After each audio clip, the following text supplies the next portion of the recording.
I'm Pat Doris. Welcome to The Story. Tonight, we're going to talk about involuntary commitment, but probably not in the way that you're thinking about.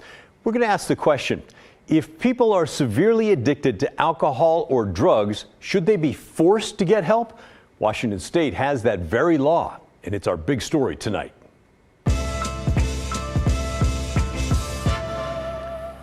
Right now in the state of Washington, if a mental health professional decides someone is a danger to themselves or to others' property, or gravely disabled due to drug or alcohol problems, they can be involuntarily detained.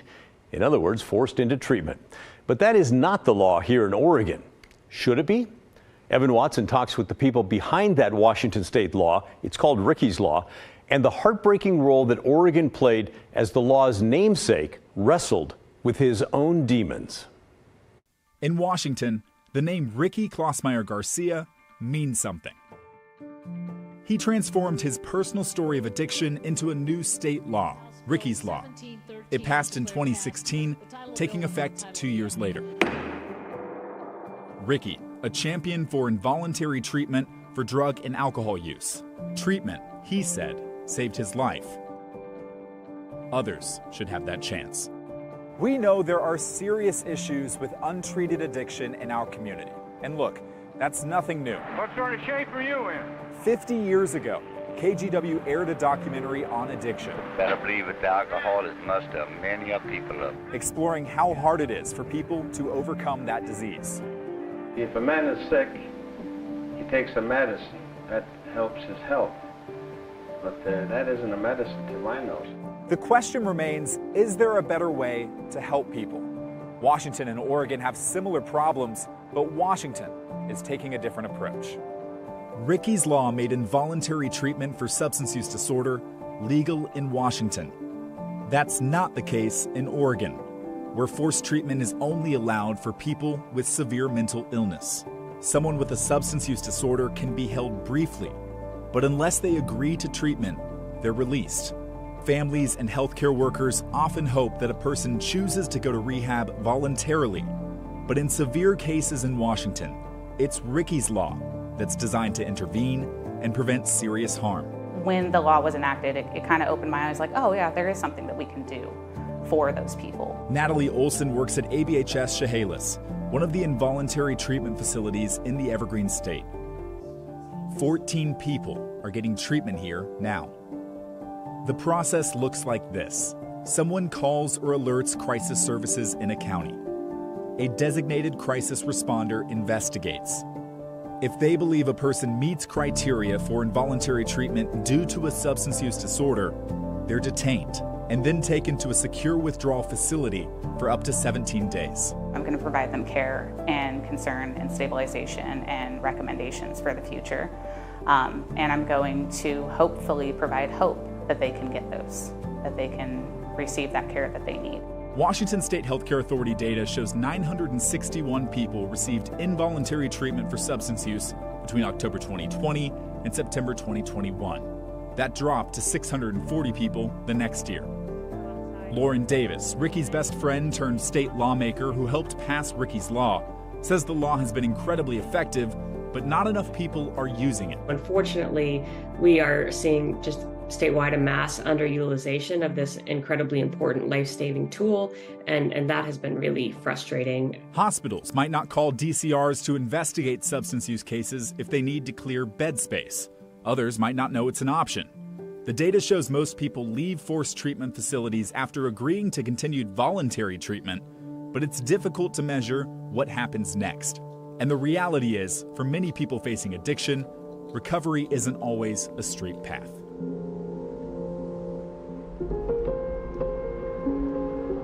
Around Mother's Day, this past May, Ricky Klausmeyer-Garcia passed from Washington into Oregon.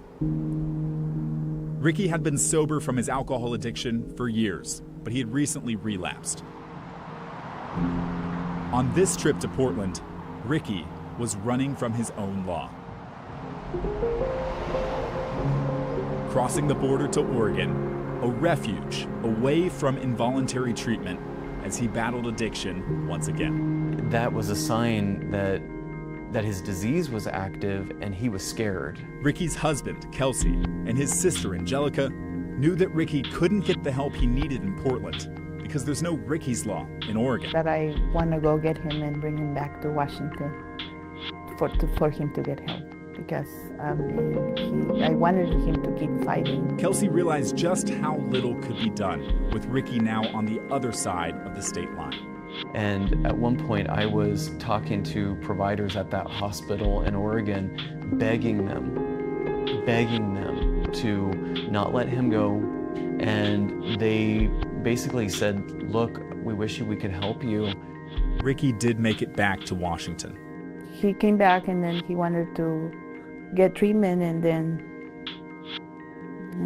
he died.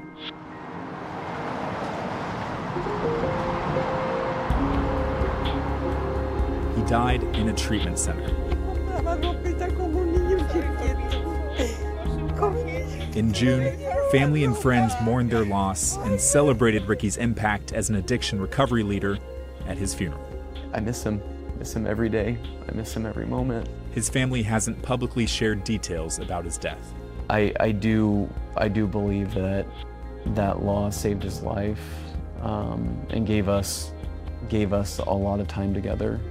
And then when he's in Oregon, that law couldn't save his life. That's right, yeah. Ricky was the youngest of 9 children. And he was the most lovable one of all of us. He just was always pouring and giving love to everybody. He always used to say, I want to change this. I want to be able to change the system so people can get more help like I did. Forced care is still a high standard. States like Washington value personal freedom, and investigators use a specific legal standard to see if someone should be admitted to treatment against their will. Sure, it's not the first line thing to do for individuals with this disease, but it is crucial, because for the people who do have a severe condition, this is what's going to save their life when nothing else does. It's really the most compassionate thing to help someone whenever they're suffering so severely. And I got to witness that firsthand with Ricky. So then why doesn't Oregon have something similar? Most states allow involuntary commitment for addiction. Oregon lawmakers proposed a bill earlier this year, but it didn't go far. When you look at Ricky's Law and what it's done in Washington, would you advocate for that law being in place in Oregon? Yes. Why? Because so many lives can be saved. There's just a lot of people out there who are hurting, who are hungry for help, who are desperate for help. With Ricky's death, Davis says she believes Oregon needs to pass a similar law, and Oregon can do it better. Lessons can be learned from Washington's sort of missteps here around implementation, and other states would not have to, face the same stakes. Kelsey Klausmeyer says it would honor his late husband, who wanted nothing more than to make change and help as many people as possible. That would mean that people in Oregon struggling with this disease have a chance, and that there's hope for people who have fallen through the cracks of the system and are likely to lose their life to this disease. Evan's with me now, and Evan, we're just talking about drugs and alcohol in this, right? Yes, this is for substance use, so often drugs or alcohol. And in Ricky's case, this was alcohol most recently, but the forced treatment for that specifically. Okay, that's interesting, as opposed to mental health. Right. How did you get onto this story? Well, you bring up mental health there because we've talked a lot on the show about Uncommitted and the series and mental health and the standards for civil commitment. Well, part of that is in learning about all of that. When drugs or alcohol are involved, oftentimes a person's released. You can't hold someone like that for Oregon. So I started looking in Washington, Pat, to see what it's like up there. I found Ricky's Law and then able to make connection with his families and Lauren, the lawmaker, and his best friend, as you saw in this piece. I was able to find out about his unique situation interacting with Oregon earlier this year. Yeah, fascinating and heartbreaking all at the same time. And what about the future for Oregon law? I mean, is there even room to put all these people if we enacted that here? Yeah, it's interesting. Something like this has been proposed. There were various bills that I came across, but they haven't gone very far. I would say in a conversation with Representative Davis up in Washington, she mentioned, hey, we just did all this in the last 8 years or so in Washington. Oregon could take all the lessons we had there, do it better if you wanted to do something like this. You would need those places, the housing and the treatment centers to have it. You would need hospitals and healthcare workers to want to use this type of tool and to understand when it can be used. All of these things are lessons that could be extracted from this process, but if Oregon wanted to try something new, we talk about finding solutions or at least trying something like that, this would be an option. Seems like an obvious one. All right, thanks, Evan Watson. Appreciate it. Great reporting as always.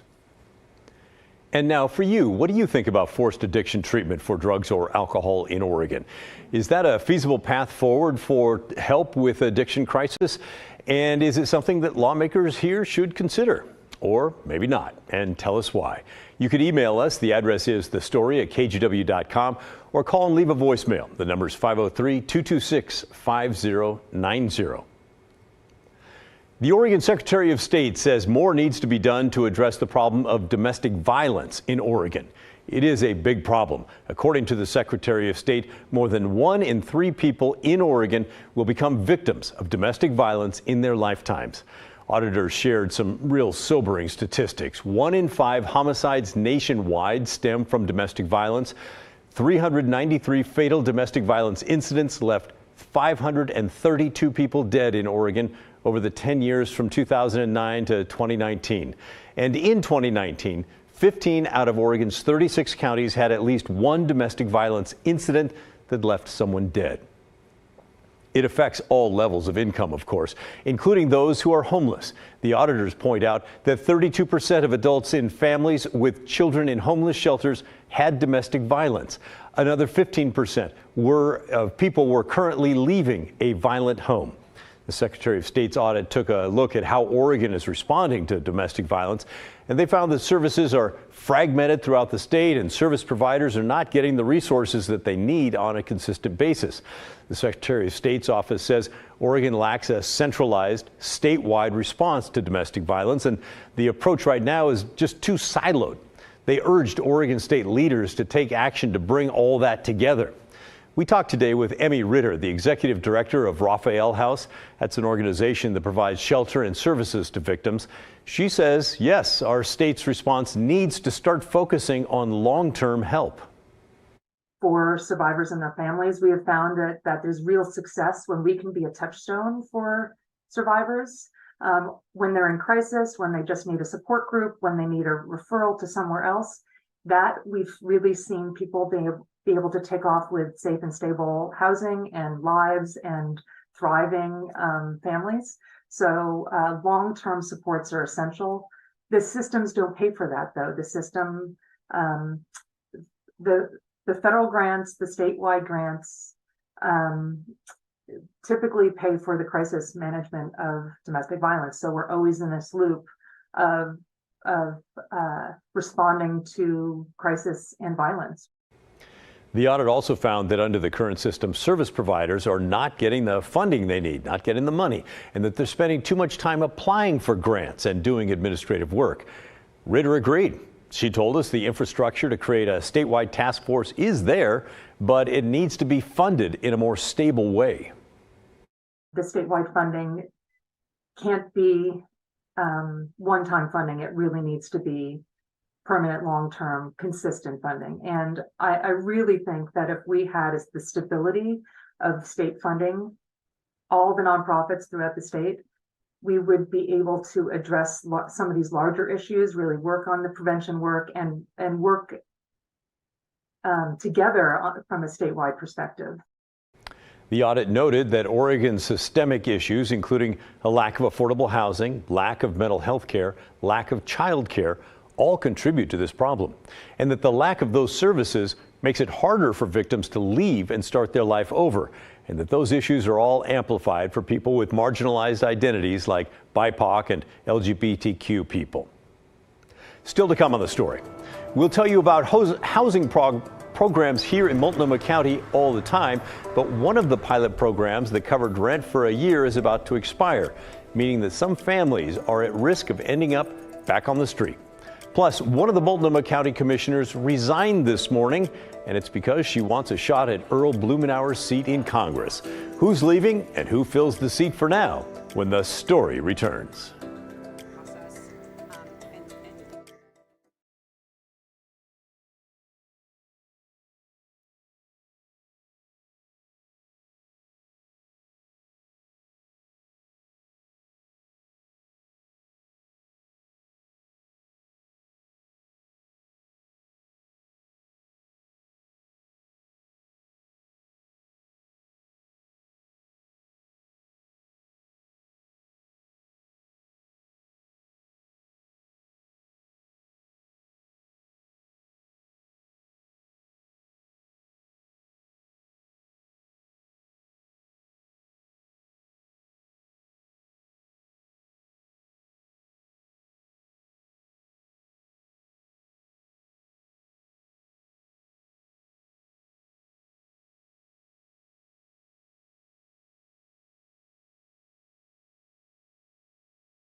Last week, we told you about a new program in Multnomah County that incentivizes landlords to connect with housing specialists who then in turn can put homeless people into empty units. And that program comes on the heels of a similar program called Move In Multnomah, which paid for 1 year of rent for homeless folks to try and get back on their feet. But as the Move In Multnomah program ends, there seems to be little to no follow-up with at least some of those people. Some families are left without any support and now at risk of landing back on the street. Blair Best spoke with a single mom who is in that very spot, struggling with what could happen next. About a year ago, Multnomah County launched one of its many attempts at housing the homeless. We know that it is housing that ends a person's homelessness. The program was called Move In Multnomah. Let's move in Multnomah. It promised more than 200 homeless families an apartment rent-free for 1 year. I have a 3-month-old and a 3-year-old. This woman, who asked to remain anonymous, was chosen for the program. Yeah, so it was a blessing, and like I got the furniture paid for it, everything. It was great. It was like, wow, you know. And so I would have a whole year to put my life on track. Now that year is over, she has to pay rent on her own, but she lives off food stamps and $84 a week in child support. So it's like, oh no, I'm about to be homeless in a tent with my kids and a dog owing money to a landlord with an eviction on my record. I'm actually about to be in a bigger hole than before being homeless. In the past year, she's tried finding a job and going back to school, but says time ran out. It's been a hard year. I feel like I didn't get much done this year. The challenge was that we got a lot of rent assistance, but we didn't get any resources for case managers. Brandy Tuck runs Path Home, a shelter in Southeast Portland that placed about 20 families, including this woman's, into the program. I would not call this program a long-term success. Now, shelters like Path Home have families on a wait list, hoping to get back in. And start over again and figure all that out. It's very depressing. After KGW called Multnomah County about this woman, they extended her rent assistance for several months. Path Home is now working to ensure her eviction doesn't go through. They also took care of her unpaid utility bills, preventing this woman from a life on the streets, at least for now. It makes me feel frustrated, and I feel sorry for all the other people. I can see why they fall into addictions on the streets. I've seen it before. And it's like they just feel hopeless and hopeless and hopeless. Multnomah County commissioners just voted to put $10 million towards preventing families from becoming homeless. It's not clear if the families helped through Move In Multnomah will see any of that money. Blair Best, KGW News. And it's awesome that Blair can help folks, but it's frustrating that Blair can only help a few folks, and that the county really ought to be doing a better job on that. When Blair got the news that the woman's rent would be covered for the next few months, she was able to call her and deliver the good news. And because we're not like any other news show, here's how that phone call went after Blair had permission to record the call, of course. I've reached out to the county, like I told you earlier, and they've agreed to extend your rental assistance for several months, and Path Home is covering all of your unpaid utility bills. Oh, wow. I didn't know about the several month thing. That's cool. I guess just what do you think about that? Does that make you feel any better? It does. It really does. It gives me a little bit more time to get everything in order. So yeah, does that figure it out? Take any immediate pressure off you? Yeah, it did. It really does. So yeah. But thank you though. Thank you for letting me know. Yeah, of course. And I guess just lastly, I mean, it's not a long-term fix, right? Like it's definitely not. Yeah, no. That's why it's kind of hard to be excited, you know. But I'm definitely grateful, you know. Definitely appreciative.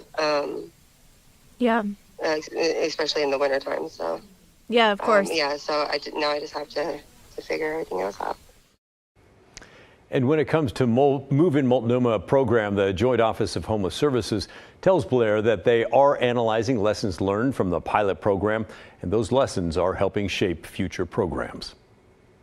One person who will no longer have a say in homeless programs here in Multnomah County is former Commissioner Sushila Jayapal. Why is that? Well, because she resigned, because she's running for Congress. She made it official this morning. She wants to fill the seat that will be open when longtime Oregon Congressman Earl Blumenauer retires in January of 2025. In fact, her congressional campaign is already fundraising. Emails went out today. One of her big endorsements so far, her sister. Yep, and it's kind of a big deal. Representative Pramila Jayapal from Washington has represented the state's 7th congressional district since 2017. That district covers most of Seattle and the surrounding area. Pramila is the chair for the Congressional Progressive Caucus in D.C. If Sushila wins Blumenauer's seat, the Jayapals will be the first sisters to serve in Congress at the same time while representing different states, according to the Washington Post. But what does Sushila's resignation from the Multnomah County Board mean locally? Well, the commissioner has a board-approved alternate, I guess in case she suddenly couldn't do the job or something. But the alternate is Jesse Beeson. He is the president and CEO of the Northwest Health Foundation. He is now stepping in as the interim commissioner in District 2, which covers North and Northeast Portland. County rules require the board to declare the seat vacant at their next meeting and then to set a special election to fill Jayapal's seat. Whoever wins that election would serve the remainder of her term, which is set to end on December 31st, 2026. Coming up next on The Story, a self-taught bee expert is the person behind a new license plate in the state of Oregon. And today's the first day it's able to be sold to the public. We'll show you what it looks like and how much it costs when The Story returns.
If you're a big fan of bees, good for you. Oregon has a lot of different species, by the way, 870 different species. And this next story is for all of you. Starting today, the bee plate is available to the public at the DMV. It was actually designed by a 16-year-old from Estacada, a self-taught bee expert named Merrick Stanton. He got involved with a program at Oregon State called the Oregon Bee Atlas, and that led to his chance to design the license plate.